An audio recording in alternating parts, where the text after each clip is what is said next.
आज की defence briefing में हम बात करेंगे उन फैसलों और बदलावों की जो आने वाले दशक में भारत की हवाई ताकत तय करेंगे। आज के मिशन ब्रीफ में हम कवर करेंगे 6 बड़ी डिफेंस खबरें। पहली, एचएएल की फैक्ट्रियों में बदलाव क्यों अब मजबूरी बन चुका है।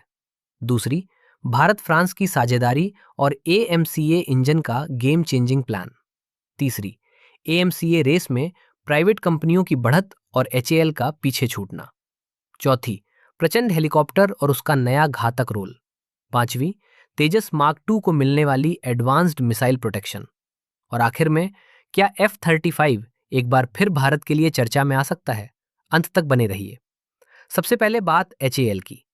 तेजस मार्क 2 और एएमसीए जैसे नेक्स्ट जनरेशन फाइटर्स अब उस स्टेज पर हैं जहां असली चुनौती डिजाइन नहीं बल्कि प्रोडक्शन है। रिपोर्ट्स बताती हैं कि एचएएल का लेबर इंटेंसिव असेंबली मॉडल अब बॉटलनेक बनता। आज भी कई क्रिटिकल मैन्युफैक्चरिंग प्रोसेस मैनुअल है, जिससे प्रोडक्शन स्पीड सीमित रहती है और क्वालिटी कंसिस्टेंसी प्रभावित होती है। विशेषज्ञों का मानना है कि ऑटोमेशन के बिना फाइटर जेट प्रोडक्शन को स्केल करना संभव नहीं है। अब दूसरी खबर। भारत और फ्रांस के बीच 2 बड़े फैसले आकार ले रहे हैं। एक तरफ एएमसीए के लिए इंडिजेनस जेट इंजन का जॉइंट डेवलपमेंट और दूसरी तरफ रफेल फाइटर्स की लार्ज स्केल प्रोक्योरमेंट और लोकल मैन्युफैक्चरिंग।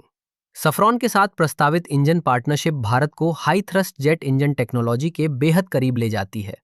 ये सिर्फ एक इंजन नहीं बल्कि दशकों पुरानी निर्भरता से बाहर निकलने की कोशिश है। अब तीसरी खबर। एएमसीए फाइटर जेट के लिए टाटा एडवांस सिस्टम्स, एलएनटी और भारत फोर्ज आगे निकल चुके हैं।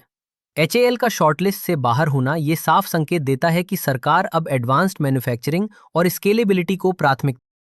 ये भारत के डिफेंस इकोसिस्टम में एक स्ट्रक्चरल शिफ्ट है, जहां प्राइवेट सेक्टर को कोर फाइटर प्रोग्राम्स में लीड रोल मिलने लगा है।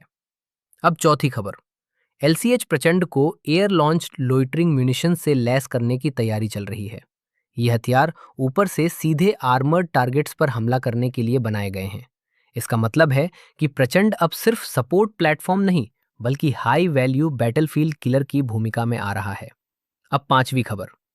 तेजस मार्क 2 भारत का पहला इंडिजिनियस फाइटर बनने जा रहा है, जो X guard towed decoy system से लैस होगा।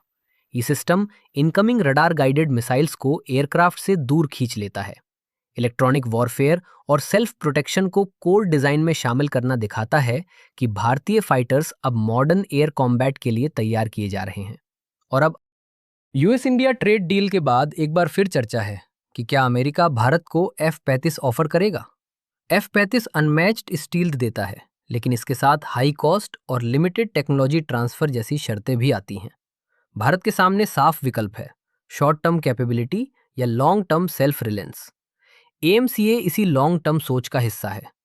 इन सभी खबरों को जोड़कर देखें तो एक बात साफ है, भारत का डिफेंस फ्यूचर अब सिर्फ हथियार खरीदने का नहीं बल्कि उन्हें खुद बनाने और स्केल करने का है। यही था आज का मिशन ब्रीफ। अगर ये ब्रीफ आपको पसंद आया हो तो लाइक करें, कमेंट में अपनी राय लिखें और इसे शेयर करना ना भूलें। मिलते हैं अगले मिशन ब्रीफ में।